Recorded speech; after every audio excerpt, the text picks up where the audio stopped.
estuvimos en la ciudad capital, en donde se firmó un convenio interinstitucional con la Embajada de Estados Unidos para que en los próximos días se pueda fortalecer prácticamente la seguridad ciudadana en este municipio, con varios programas que creemos nosotros que van a ser de mucha utilidad.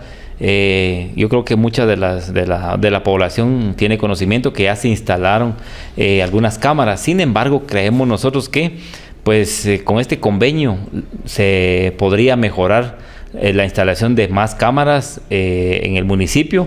Queremos tener cámaras instaladas en todos los establecimientos educativos de los diferentes niveles.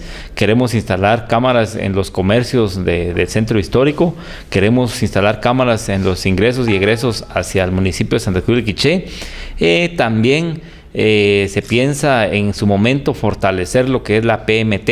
Se estará instalando una comisaría modelo en este municipio, integrada por PMT, PNC y otras instituciones más que se puedan agregar a la seguridad ciudadana de este municipio. Somos 2 municipios del departamento que fuimos tomados en cuenta para poder participar en este evento que, insisto, va a ser de mucha utilidad, tomando en cuenta que va enfocado a lo que es la seguridad ciudadana. Se va a ir fortaleciendo la seguridad ciudadana en el área rural.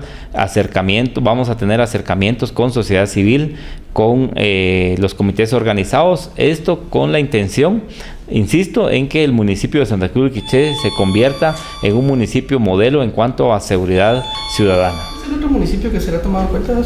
El municipio de Santa María Nevaj. Son 2 municipios, Santa María Nevaj y el municipio de Santa Cruz de Quiché. Son los únicos 2 municipios del departamento que, gracias a Dios, fuimos tomados en cuenta por parte de la Embajada de Estados Unidos para poder iniciar con este tipo de seguridad modelo a nivel nacional.